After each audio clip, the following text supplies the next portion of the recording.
Hello everyone. आज हम इस वीडियो में पढ़ेंगे रूमेटॉइड आर्थराइटिस। ठीक है, तो आर्थराइटिस जहाँ पे भी ये TIS होता है तो वो जनरली डिनोट करता है कि कोई भी ऑर्गन का या कोई भी पार्ट का जब इन्फ्लामेशन होता है तो ये TIS मतलब इन्फ्लामेशन। यहाँ पे आर्थराइटिस यानी कि जॉइंट का इन्फ्लामेशन। ठीक है, और रूमेटॉइड आर्थराइटिस यानी कि ये एक ऑटो इम्यून डिसऑर्डर है। ठीक है, हमारी जो ऑटो इम्यून सिस्टम होती है वो हमारे ही सेल के अगेंस्ट अगर एंटीबॉडी प्रोड्यूस करती है तो उसको एंटीजन मान के तो उसको हम क्या बोलते हैं, ऑटो इम्यूनिटी। तो ये जो rheumatoid word something like that बराबर। तो इसकी डेफिनेशन यही है कि multi system inflammatory disease primarily affect synovium and tissue adjustment to synovial. Mostly ये साइनोवियल जॉइंट्स में होता है, लेकिन ऐसा नहीं है कि इसमें सिर्फ जॉइंट्स के रिलेटेड ही प्रॉब्लम होते हैं। ये जॉइंट्स के साथ साथ अदर जो ऑर्गन होते हैं बॉडी के उसको भी अफेक्ट करता है, लाइक हार्ट है, लंग्स है, स्किन है, स्क्लेरा है ना, आइस में, किडनी को भी ये अफेक्ट कर सकता है लेटर स्टेज में। इनिशियल स्टेज में ये सिर्फ जॉइंट्स में इफ़ेक्ट दिखाता है, लेकिन लेटर स्टेज में ये असर कर सकता है। ठीक है, तो ये था उसकी डेफिनेशन के बारे में। और ये क्या है कि long term auto immune disease है, प्राइमरली अफेक्ट करता है जॉइंट्स को, मेनली स्मॉल जॉइंट्स को और साइनोवियल जॉइंट्स को, लेकिन दूसरे जॉइंट्स को भी इफ़ेक्ट कर सकता है। Other parts like skin, I, lungs, heart, kidney, blood and nerve को भी ये अफेक्ट करता है, क्योंकि ये डिसीज़ में क्या होता है कि इन्फ्लामेटरी साइटोकाइन प्रोड्यूस होते हैं ऑटो इम्यूनिटी की वजह से, और जहाँ पे भी इन्फ्लामेटरी साइटोकाइन प्रोड्यूस होते हैं वो डिस्ट्रक्शन का काम करते हैं, इन्फ्लामेशन का काम करते हैं, तो वो दूसरे पार्ट को भी असर कर सकते हैं। इन्फ्लामेशन ऑफ द जॉइंट, अब इसमें मेनली सिम्टम्स में आपको मिलेंगे जॉइंट से रिलेटेड। अगर सिम्टम्स की मैं बात करती हूँ तो वहाँ पे आपको मेन, अगर आप दूसरे जो जॉइंट डिसऑर्डर्स, जो जॉइंट पेन से अगर आपको इसको डिफ्रेंशिएट करना है अगर सिम्टम्स के बेस पे, तो आपको इसमें एक तो इन्फ्लामेशन मिलेगा। ठीक है, तो जैसे कि दूसरी आर्थराइटिस कंडीशन है उसमें इन्फ्लामेशन मिले ऐसा ज़रूरी नहीं है। आपको इसमें मॉर्निंग स्टिफनेस भी पाई जाएगी, है ना। मॉर्निंग स्टिफनेस दूसरे जो आर्थराइटिस कंडीशन है उसमें आपको ये नहीं मिलेगा। तो जो आपको मॉर्निंग स्टिफनेस मिलती है और जो इन्फ्लामेशन मिलता है वो इसका एक मेन सिम्टम है। ठीक है, और इसका एक आगे जब हम पैथोलॉजी पढ़ेंगे तब देखेंगे कि इसमें मॉर्निंग स्टिफनेस क्यों मिलती है, क्योंकि जो इन्फ्लामेटरी साइटोकाइंस का लेवल होता है ब्लड में वो मॉर्निंग के टाइम में रेज्ड हो जाता है, इंक्रीज़ होता है, इसकी वजह से वहाँ पे मॉर्निंग स्टिफनेस मिलती है और वो 1 आवर तक मिनिमम रहती है। आफ्टर 1 आवर अगर आप फिज़िकल एक्टिविटी आपकी बढ़ती है, जॉइंट्स की मूवमेंट बढ़ती है, तो वो अपने आप कम होने लगता है। स्टिफनेस एक तो मॉर्निंग में बढ़ती है क्योंकि इन्फ्लामेटरी साइटोकाइंस बढ़ते हैं ब्लड में मॉर्निंग के टाइम में, और दूसरा रीज़न ये है कि अगर आप लॉन्ग टाइम तक कुछ फिज़िकल एक्टिविटी नहीं करते तो भी आपकी स्टिफनेस बढ़ जाएगी इस डिसीज़ में। ठीक है, तो आपको वहाँ पे पेन मिलेगा, टेंडरनेस मिलेगी, स्टिफनेस मिलेगी, और स्टिफनेस की, और चूँकि यहाँ पे इन्फ्लामेटरी साइटोकाइन है वो एक टाइम के बाद बोन का, कार्टिलेज का डिस्ट्रक्शन करते हैं, तो उसकी वजह से जो उसकी मूवमेंट होती है जॉइंट्स की उस पर भी इफ़ेक्ट होती है। ठीक है, तो वो भी हमें एक ध्यान रखना है। तो उसकी वजह से रिस्ट्रिक्टेड मूवमेंट आपको मिल सकता है वहाँ पे सिम्टम्स में। ठीक है, और वार्मथ। ठीक है, इन्फ्लामेशन की वजह से जो भी इन्फ्लामेटरी साइन है उसमें रूबोर, कैलोर का मतलब होता है वहाँ पर टेम्परेचर थोड़ा रेस मिलेगा अफेक्टेड संधि में।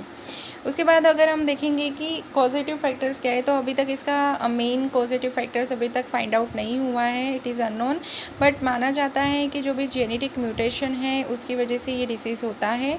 और दूसरा इन्वायरमेंटल फैक्टर है, जैसे कि स्मोकिंग वगैरह है, ये जो चीज़ें हैं ये जेनेटिक म्यूटेशन के लिए रिस्पॉन्सिबल है कई हद तक। तो स्मोकिंग है, ऑरल कॉन्ट्रासेप्टिव पिल्स है, ये भी एक रीज़न हो सकता है जेनेटिक म्यूटेशन करने में। जेनेटिक म्यूटेशन यहाँ पे जो भी लोग अगर किसी पर्सन में आपको HLA-DR B1 करके एक ह्यूमन ल्यूकोसाइट एंटीजन होता है, अगर ये पाया जाता है उसके सीरम में, तो आपको it is suggestive of risk factor for the rheumatoid arthritis. ये HLA-DR B1 क्या करता है, अपने जो बॉडी के सेल को फॉरेन सेल से डिफ्रेंशिएट करता है, ठीक है, बॉडी के सेल को फॉरेन सेल से डिफ्रेंशिएट करेगा। और अगर ऐसा नहीं होगा, ठीक है, तो अगर ऐसा नहीं होता है जब कि ये HLA-DR B1 में अगर कोई भी टाइप का म्यूटेशन होता है जीन म्यूटेशन की वजह से, तो ये प्रॉपरली फंक्शन नहीं कर पाता है जीन म्यूटेशन की वजह से, और उसकी वजह से ये अपने सेल और फॉरेन सेल में डिफ्रेंशिएशन नहीं कर पाने की वजह से ये अपने सेल पे अटैक करने लगता है, ठीक है। तो ये भी एक रीज़न हो सकता है कि जेनेटिक म्यूटेशन। तो अभी इसकी पैथोलॉजी देखते हैं। तो पैथोलॉजी में सबसे पहले जो भी इसके इटियोलॉजिकल फैक्टर है, जैसे कि जीन म्यूटेशन है, लाइक स्मोकिंग है, तो स्मोकिंग की वजह से जीन म्यूटेशन होता है। और जीन म्यूटेशन क्या करता है कि changes in the structure of the protein which are present in the synovium. अब देखो, साइनोवियल कैविटी होती है तो उसके अंदर कुछ स्पेसिफिक टाइप के प्रोटीन होते हैं। अब हर एक प्रोटीन किससे बनता है, अमाइनो एसिड से बनता है। अब साइनोवियल कैविटी के अंदर जो प्रोटीन होते हैं उनका नाम होता है कोलेजन, वाइमेडिन।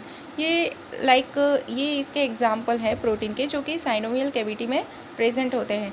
और अगर ये प्रोटीन के अंदर, ये प्रोटीन अमाइनो एसिड आर्जिनिन से बनते हैं। आर्जिनिन नाम का अमाइनो एसिड नॉर्मल कंडीशन में पाया जाता है कोलेजन और वाइमेडिन में, ठीक है। लेकिन जीन म्यूटेशन की वजह से ये जो अमाइनो एसिड है, ये जो प्रोटीन है वाइमेडिन और कोलेजन, जो कि साइनोवियल कैविटी में प्रेजेंट होते हैं, वो आर्जिनिन से नहीं बनते हैं बल्कि सिट्रुलिन से बनते हैं, क्योंकि जो आर्जिनिन होता है वो कन्वर्ट हो जाता है सिट्रुलिन में। समझ में आया? नॉर्मल सी बात है कि जो भी कॉजेटिव फैक्टर्स है, इटियोलॉजिकल फैक्टर्स है, उसकी वजह से जीन म्यूटेशन होता है। और जीन म्यूटेशन होने की वजह से जो भी स्ट्रक्चरल प्रोटीन होते हैं साइनोवियल कैविटी के अंदर, वो साइनोवियल कैविटी के जो प्रोटीन होते हैं वो नॉर्मल कंडीशन में आर्जिनिन नाम के एमिनो एसिड से बनते हैं। लेकिन जीन म्यूटेशन की वजह से ये जो आर्जिनिन नाम का अमाइनो एसिड होता है वो कन्वर्ट हो जाता है सिट्रुलिन में। तो सिट्रुलिन में कन्वर्ट होने की वजह से ये जो प्रोटीन होते हैं उनको साइनोवियल कैविटी के अंदर ये जो प्रोटीन होते हैं जो कि सिट्रुलिन से बने हुए होते हैं, सिट्रुलिन नाम के अमीनो एसिड से जो प्रोटीन बनते हैं जो कि साइनोवियल कैविटी में पाए जाते हैं, उनको साइनोवियल कैविटी के अंदर जो भी सेल्स होते हैं, इम्यून सेल, उनको वो क्या मान लेता है, फॉरेन बॉडी समझने लगता है और उसके खिलाफ ऑटो एंटीबॉडी प्रोड्यूस करता है, ठीक है। तो ये हमें समझना है कि इसकी वजह से कैसा होता है कि जैसे ही ये सिट्रुलिन में कन्वर्जेशन होता है ये अमीनो एसिड का, आर्जिनिन का, और फिर जो नए प्रोटीन बनते हैं जो कि साइनोवियल में पाए जाते हैं, उसकी वजह से टी सेल का एक्टिवेशन होता है। क्योंकि हमारे जो टी सेल और बी सेल जो कि साइनोवियल कैविटी में होते हैं वो इनको एज अ एंटीजन रिकॉग्नाइज करते हैं, ठीक है। तो एंटीजन रिकॉग्नाइज करते हैं, इसलिए ये टी सेल एक्टिवेट हो जाते हैं और टी सेल एक्टिवेट होके प्रोड्यूस करते हैं डिफरेंट काइंड के इन्फ्लामेटरी साइटोकाइंस को, लाइक इंटरफेरोन गामा है, इंटरल्यूकिन 17 है, ये टाइप के इन्फ्लामेटरी साइटोकाइंस प्रोड्यूस करते हैं। अब टी सेल एक्टिवेट होके एक साइड पे वो इन्फ्लामेटरी साइटोकाइंस को प्रोड्यूस करते हैं और दूसरी साइड में वो बी सेल का एक्टिवेशन करते हैं, ठीक है। अब इन्फ्लामेटरी चेंजेस आपको सारे मिलेंगे, जैसे कि आपको वहाँ पे जितने भी इन्फ्लामेटरी साइंस है, जैसे रूबोर, कैलोर, रेडनेस होता है, वहाँ पे टेम्परेचर बढ़ना, पेन होना, ठीक है, वो मिलेंगे। और दूसरी साइड में आपका बी सेल का एक्टिवेशन हो रहा है, तो उसकी वजह से क्या होता है कि बी सेल जो होते हैं वो प्लाज्मा सेल का फॉर्मेशन करते हैं और प्लाज्मा सेल क्या करते हैं, ऑटो एंटीबॉडी बनाते हैं, क्योंकि वो लोग इनको क्या, अपने प्रोटीन को क्या समझ रहे हैं, एंटीजन समझ रहे, तो वो एंटीबॉडी का प्रोड्यूस। तो एंटीबॉडी किससे प्रोड्यूस होता है, बी सेल से। बी सेल जो होता है, बी सेल एक्टिव होकर प्लाज्मा सेल बनाते हैं और प्लाज्मा सेल फिर ऑटो एंटीबॉडी बनाते हैं, ओके, ठीक है। और ऑटो एंटीबॉडी का फॉर्मेशन, ऑटो एंटीबॉडी का नाम है जैसे anti CCP, anti cyclic citrullinic protein, ठीक है, और एंटी रूमेटॉइड फैक्टर IgM, तो ये एंटीबॉडी प्रोड्यूस होते हैं। अब देखो दोनों टाइप से इन्फ्लामेटरी चेंजेस भी हो रहे, ऑटो एंटीबॉडी भी बन गए हैं, है ना। इसकी वजह से पेनस फॉर्मेशन होगा, तो जो भी जॉइंट्स है उसका फाइब्रस मतलब टिश्यू का फॉर्मेशन होगा वहाँ पे, साइनोवियल कैविटी का और कार्टिलेज का डिस्ट्रक्शन होके, और क्या होता है, सिम्टम्स प्रोड्यूस होते हैं जो कि पेन है, रिस्ट्रिक्टेड मूवमेंट है, बोन डिफॉर्मिटी है, ये सभी आपको देखने को मिलेगा वहाँ पे। ठीक है, अब आगे हम पढ़ते हैं stages of rheumatoid arthritis. Rheumatoid arthritis के 4 स्टेज है, तो वो आपको बस एक याद रखना है कि कौन कौन से स्टेज है, सीवियरिटी के हिसाब से है और उसमें जो सिम्टम्स मिलते हैं उसके हिसाब से है। सबसे पहले आपको मिलेगा साइनोवाइटिस, है ना, साइनोवियल कैविटी का इन्फ्लामेशन। ठीक है, देन उसके बाद पेनस फॉर्मेशन, फाइब्रस टिश्यू का जो फॉर्मेशन होता है, फिर fibrous ankylosis and bony ankylosis. ठीक है, अब देखो साइनोवाइटिस में आपको क्या मिलेगा, ये स्टार्टिंग फेज है, इसमें सिर्फ इन्फ्लामेशन मिलेगा, moderate inflammation, pain, swelling, stiffness, है ना, moderate to mild.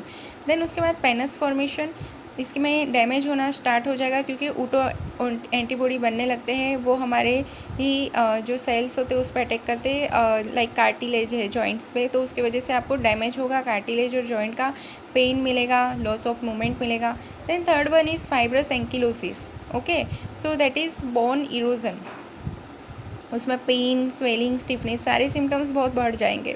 Fourth one is bony ankylosis, इसमें आपको इन्फ्लामेशन अब नहीं रहेगा, इट इज़ लास्ट स्टेज होता ही है, और लो मसल स्ट्रेंथ, मसल की स्ट्रेंथ कम हो जाती है और सभी सिम्टम्स की जो सिवियरिटी होती है वो बढ़ जाती है। अब सिम्टम्स अगर की बात करें, अगर इसमें सिम्टम्स कौन कौन से मिलेंगे, तो joints related, articular and non articular. ठीक है, तो पहले हम आर्टिकुलर देख लेते हैं, मतलब कि जॉइंट से रिलेटेड आपको पता ही है, pain, swelling, stiffness, restricted movements, tenderness, warmthness, ये सभी आपको मिलेगा। मॉर्निंग स्टिफनेस भी मैंने आपको बता दिया है क्योंकि मॉर्निंग के टाइम पे इंटरल्यूकिन वगैरह इन्फ्लामेटरी साइटोकाइंस है वो ज़्यादा प्रोड्यूस होते हैं उसकी वजह से। ठीक है, फिर stiffness increase after inactivity and due too early morning rise in inflammatory interferon gamma and cytokines interleukin 6।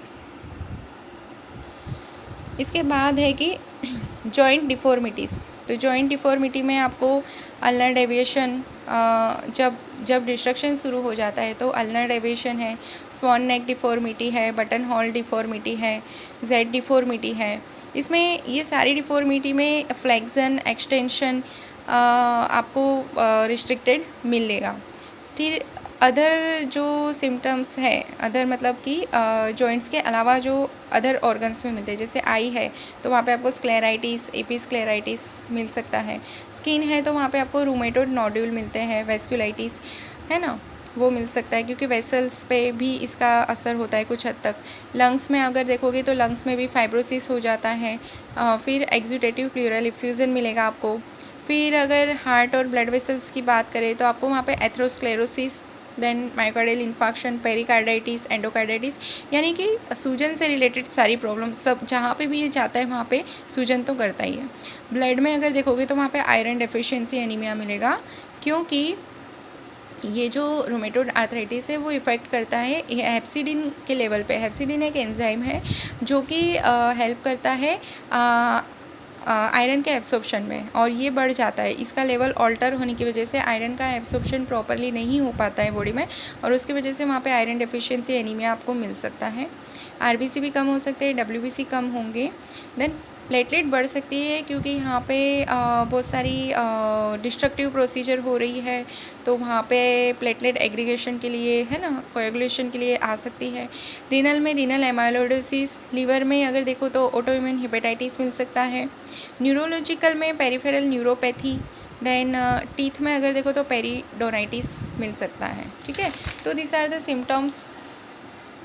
उसके बाद अगर हम देखेंगे कि रिस्क फैक्टर्स कौन कौन से हैं, तो एक तो एज भी एक रिस्क फैक्टर है। ठीक है, मिडल एज ज़्यादातर इसका रिस्क फैक्टर है। देन फीमेल में ये ज़्यादातर पाया जाता है। स्मोकिंग जो लोग करते हैं, बराबर, उसमें भी देखा जाता है। जेनेटिक फैक्टर मैंने आपको सबसे पहले बता दिया, और ओसीपी। ये हमें देखना है। देन डायग्नोसिस अगर हम इसका बोले तो इसका मेनली डायग्नोसिस जो है वो हम उसके सिम्टम्स में से ही करेंगे। ज़रूरी नहीं है कि हर एक रूमेटोइड आर्थराइटिस वाला पेशेंट है तो उसमें RA फैक्टर पॉजिटिव ही है, हर बार जीन म्यूटेशन ज़रूरी नहीं है ना। तो हर एक पर्सन में, हर एक पेशेंट में RA फैक्टर आपको पॉजिटिव मिलेगा तो ही उसको आप रूमेटोइड आर्थराइटिस डायग्नोस करोगे, ऐसा नहीं है। या एंटी-CCP मिलेगा तो ही आप उसको RA डायग्नोस करोगे, ऐसा भी नहीं है। उसके सिम्टम देखने हैं, सबसे पहले उसका फिजिकल और क्लिनिकल एग्जामिनेशन अच्छे से करो तो उस पे से ही आप डायग्नोस कर पाओगे। इसके अलावा आप एक्सरे करवा सकते हो। अगर मैं बात करूँ तो अर्ली स्टेज में आपको इतने चेंजेस नहीं मिलेंगे एक्सरे में, लेकिन आप लेटर स्टेज में देखोगे तो ओस्टियोपेनिया आपको मिल सकता है, मतलब उसकी बोन की डेंसिटी कम हो जाती है ना। और जो उसके आजू बाजू के जो सॉफ्ट टिश्यू उसमें आपको स्वेलिंग मिलता है, बोन में आपको डेंसिटी कम मिलेगी, आजू बाजू के जो टिश्यू है उसमें आपको स्वेलिंग मिल सकता है। देन जॉइंट की 2 बोन के बीच में जो स्पेस होती है वो भी कम हो सकती है ना। और लेट स्टेज में आपको बोन फ्यूज़न भी मिल जाता है, बोन एक दूसरे से जुड़ जाते हैं, धीरे धीरे स्पेस कम होती है और बोन एक साथ जुड़ जाते हैं। तो ये एक्सरे के फाइंडिंग्स में आप लेटर स्टेज में देख सकते हो। अर्ली स्टेज में आपको इतने चेंजेस नहीं मिलेंगे। बाद के स्टेज में आपको ये जो मैंने आपको बताया है कि reduce joint space, then joint fusion and soft tissue swelling and osteopenia, यानी कि बोन की डेंसिटी कम हो जाती है। इसके अलावा आप MRI और CT स्कैन में भी ये फाइंडिंग्स देख सकते हो। ब्लड टेस्ट की बात करूँ तो जो CRP और ESR है, it is the inflammatory marker, लेकिन वो कंफर्म डायग्नोसिस नहीं है कोई भी डिसीज़ का। इट इज़ ओनली मतलब सपोर्टिव है और आपकी ट्रीटमेंट कितना असर कर रही है वो देखने के लिए बताया जाता है। वो ये नहीं बताता है कि आपको आपकी बॉडी में किस जगह पे इन्फ्लामेशन है। हाँ, ये ज़रूर बताएगा कि सीवियरिटी कितनी है और प्रोग्नोसिस, सीवियरिटी और प्रोग्नोसिस करने के लिए ESR और CRP ज़रूरी है करवाना। CRP और ESR सिर्फ रूमेटोइड आर्थराइटिस में बढ़ेगा ऐसा भी नहीं है, जितने भी इन्फ्लामेटरी डिसीज़ है उसमें ये बढ़ता है। और उससे हमको पता चलता है कि डिसीज़ की सीवियरिटी जितना ये बढ़ा हुआ मिलेगा उतनी उसकी सीवियरिटी ज़्यादा रहेगी डिसीज़ की, और हमारी ट्रीटमेंट काम कर रही नहीं कि वो देखने के लिए। तो ये दोनों बढ़े हुए मिल सकते हैं। इसके अलावा अगर इसका एग्जैक्ट अगर मैं डायग्नोसिस की बात करूँ तो रूमेटोइड फैक्टर इसमें पॉजिटिव आएगा आपका, और दूसरा है एंटी-CCP टेस्ट जो कि मैंने आपको बताया, एंटीसाइक्लिक सिट्रोलिनेटेड प्रोटीन एंटीबॉडी, तो ये भी इसमें पॉजिटिव मिलेंगे आपको। देन HLA-DR-B1 जो मैंने आपको जेनेटिक फैक्टर बताया था, it is the risk factor for the rheumatoid arthritis. CBC में अगर देखो तो मैंने आपको आगे अभी डिस्कस किया था कि आयरन डेफिशिएंसी एनीमिया मिलता है, तो उसकी वजह से हीमोग्लोबिन RBC कम हो सकते हैं, क्योंकि RBC के मैच्योरेशन के लिए भी आयरन ज़रूरी है, और WBC भी कम हो सकते हैं इसमें, और प्लेटलेट बढ़ सकते हैं। देन डिफरेंशियल डायग्नोसिस की अगर बात करूँ तो कौन कौन से डिसीज़ से आपको इसको डिफ्रेंशिएट करना पड़ सकता है, तो जितने भी ऑटो इम्यून कंडीशन है जहाँ पे आपको इन्फ्लामेशन मिल सकता है, सिस्टमेटिक ल्यूपस इरिथ्रोमेटस है, देन सोरियाटिक आर्थराइटिस में भी इस टाइप की कंडीशन, नॉर्मल आर्थराइटिस को भी आप कंपेयर कर सकते हो, एंकिलोसिंग स्पॉन्डिलाइटिस है, देन गाउट है ना। ये सभी कंडीशंस हैं जो डिफरेंशियल डायग्नोसिस में आप डिफ्रेंशिएट कर सकते हो। Then physical examination, it is the important point. क्या क्या आपको देखना है रूमेटोइड आर्थराइटिस के पेशेंट में, सबसे पहले उसका जनरल एग्जामिनेशन करोगे तो उसका अपीयरेंस देखना है, ज़्यादातर वो थका हुआ सा दिखेगा उसका, अगर प्रोलॉन्ग कंडीशन है तो। वाइटल्स में आपको लो ग्रेड फीवर मिल सकता है, क्योंकि ये इन्फ्लामेटरी डिसीज़ है तो इन्फ्लामेटरी साइटोकाइंस की वजह से इसमें फीवर हो सकता है। स्किन में अगर आप देखोगे तो रूमेटोइड नोड्यूल्स, जो कि मैंने आगे भी बताया था, rheumatoid nodules, vasculitis, redness, warmness, है ना, थिनिंग ऑफ द स्किन पतली हो जाती है, then bedding of the nail, palmar erythema, redness. Eyes में अगर देखोगे तो ड्राई आई और स्क्लेराइटिस। लंग्स में ऑन ऑस्कल्टेशन अगर देखोगे तो डिक्रीज ब्रीथ साउंड, है ना, क्योंकि वहाँ पे लंग फाइब्रोसिस वगैरह है। देन क्रेकल्स में भी प्रेजेंट। एब्डोमिन में अगर देखोगे तो आपको हिपेटोमेगाली, स्प्लीनोमेगाली मिल सकती है। अब एक्सट्रीमिटी की बात करूँ जो मेन पॉइंट है, तो उसमें आपको इंस्पेक्शन में देखना है रेडनेस, स्वेलिंग, है ना, कोई टाइप की डिफॉर्मिटी है कि नहीं वो देखना है इंस्पेक्शन में। पाल्पेशन में टेंडरनेस, क्रिपिटेशन, वार्मनेस, है ना, ये सभी देखना है। टीथ में आपको पेरिडोनाइटिस मिल सकता है। तो it is all about rheumatoid arthritis. इसके कोजेज़ क्या क्या थे, साइन सिम्टम्स क्या क्या है, पैथोफिजियोलॉजी क्या थी उसकी, रिस्क फैक्टर क्या क्या है ना, उसका डायग्नोसिस कैसे करेंगे, एग्जामिनेशन करेंगे, तो ये सभी मैंने आपको इस वीडियो में आपको बताया है। और अगर इस वीडियो को अच्छा लगा हो तो सब्सक्राइब ज़रूर करना। Thank you.